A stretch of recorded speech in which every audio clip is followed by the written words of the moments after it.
Alright, picture this. Ancient Egypt, pyramids, pharaohs, cats getting worshipped like they're the CEO of the universe, and enough gold to make a dragon blush.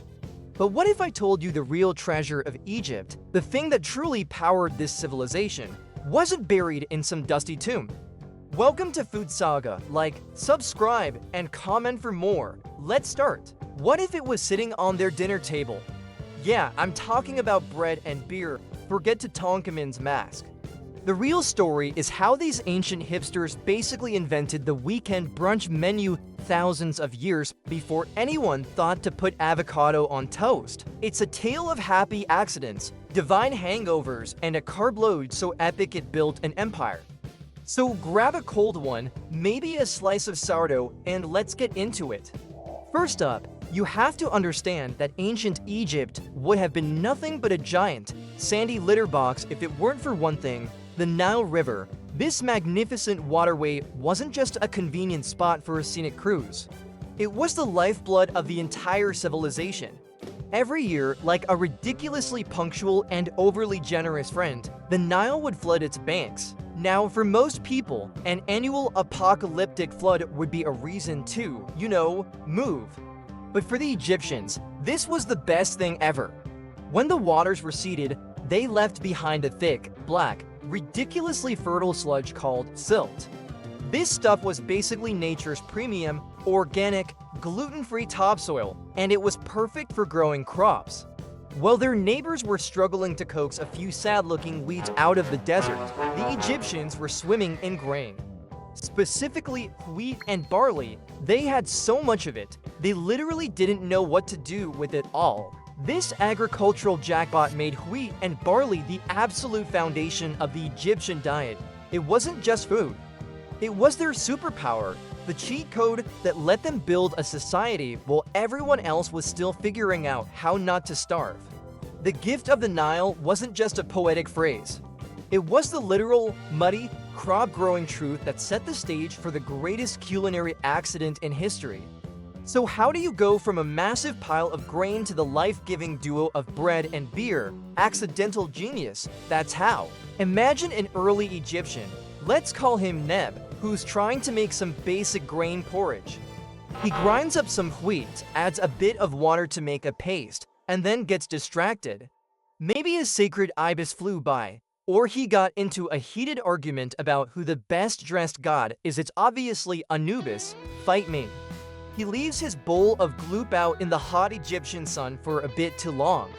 When he comes back, something magical has happened. The mixture is puffy, bubbly, and smells interesting.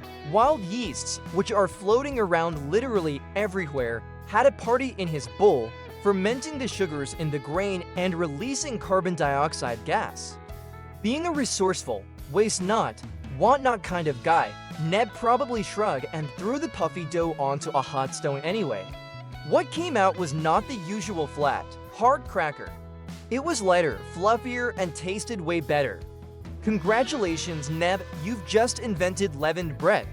Meanwhile, his cousin, let's call her Merit, had a similar brain fart. She left the container of soaked barley out for too long. Again, those wild yeasts crashed the party, fermenting the sugary liquid. Instead of a gross, spoiled grain mash, she ended up with a fizzy, slightly sweet, and surprisingly pleasant-feeling beverage. She took a sip and suddenly, the unrelenting sun and the prospect of hauling another 50-ton block of limestone didn't seem so bad. She just brewed the world's first beer. These weren't deliberate inventions born from careful scientific experiments. They were glorious, world-changing mistakes, proving once and for all that sometimes the best thing you can do is get distracted and let nature take the wheel. It didn't take long for bread and beer to go from that weird puffy stuff Neb made to the absolute cornerstones of Egyptian life. Seriously, these weren't just side dishes, they were the main event. Everyone, and I mean everyone, consumed them daily. If you were a lowly farmer toiling in the fields, your lunch was bread and beer. If you were a chiseled laborer building a pyramid under the scorching sun, your wages were paid in bread and beer. If you were a high priest conducting a solemn ritual, you were probably thinking about the bread and beer you'd get afterwards. And if you were the pharaoh, a literal living god on earth, what did you eat? You guessed it, fancy bread and premium craft beer. The Egyptians developed dozens of varieties of both. There were conical loaves, round loaves, braided loaves, bread sweetened with honey and dates, and probably some early prototype of a garlic knot. Beer came in different strengths and flavors, from the standard daily brew to special, stronger versions for festivals and ceremonies. It was so central to their existence that a common Egyptian greeting was bread and beer, which was basically their way of saying hope you have a good day or live long and prosper. It was their breakfast, lunch, dinner, courtesy, and social lubricant all rolled into one. Forget money, status, or power. In ancient Egypt, the real measure of a good life was a full belly of bread and a cool jug of beer. So why was this carbo combo so vital? Because it was the perfect fuel for an empire. Building pyramids, temples, and colossal statues isn't a job for the faint of heart or the low of energy. It's grueling, back-breaking work. The Egyptians needed a reliable, cheap, and calorie-dense source of energy to power their massive labor force, and bread and beer fit the bill perfectly. Think of it as the original energy drink and power bar. Bread provided a slow, steady release of complex carbohydrates, keeping workers going for hours. Beer, which was thick and unfiltered back then, was more like a nutritious liquid bread. It was packed with calories, B vitamins, and essential minerals. Crucially, it was also safer to drink than plain water from the Nile, which could be teeming with some rather unfriendly bacteria. The fermentation process killed off most of the nasty pathogens, making beer a relatively hygienic way to stay hydrated. So the daily rations given to pyramid builders often cited as several loaves of bread and multiple jugs of beer weren't just a nice perk. They were calculated investment in national infrastructure. This diet powered the farmers who grew the grain, the soldiers who defended the borders, and the armies of builders who created the most iconic monuments in human history. Every single block of stone that went into the Great Pyramid was, in a very real sense, hoisted into place by the power of bread and beer. It was the high-octane gasoline for the engine of Egyptian civilization. Naturally, anything this important to daily survival was going to get a divine promotion. And boy, did it ever. Bread and beer weren't just food and drink. They were sacred. They were seen as symbols of life, resurrection, and divine providence.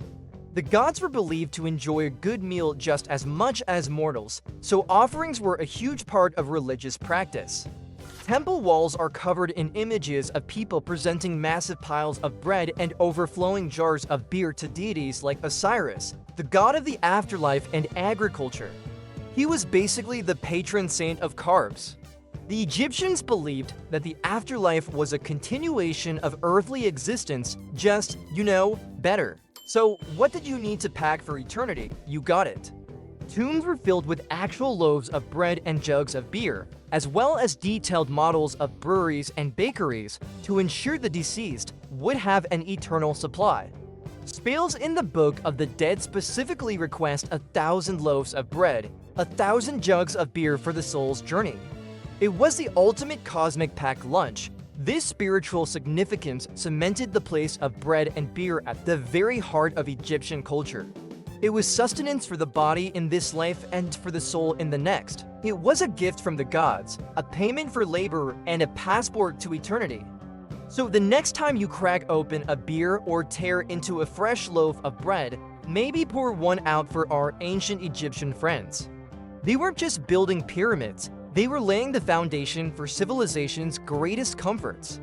Through a series of happy accidents and a whole lot of grain, they harnessed the magic of fermentation and gave the world two of its most beloved staples. It's a legacy that's more enduring than any stone monument, a testament to the fact that sometimes the most profound discoveries aren't found in a king's treasure chest, but in a simple bowl of dough left out in the sun. And frankly, a world with bread and beer is a world I'm happy to live in. Cheers to that. Thanks for watching FoodSaga. Like, subscribe, and see you next time.